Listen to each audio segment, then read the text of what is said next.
Right now, the environmental sentiment score is sitting at a surprising 0, while momentum has spiked to plus 1.60. This indicates a divergence from our historical baseline, where sentiment typically correlates with momentum. We're seeing a moment where positive momentum is not translating into sentiment improvement. So, what does this mean for you?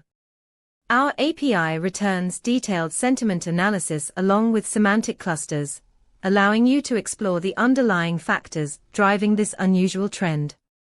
This can be invaluable for developing targeted campaigns or interventions around environmental issues.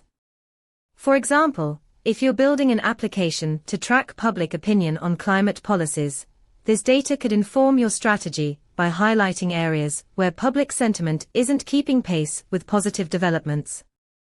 Dive deeper into this anomaly.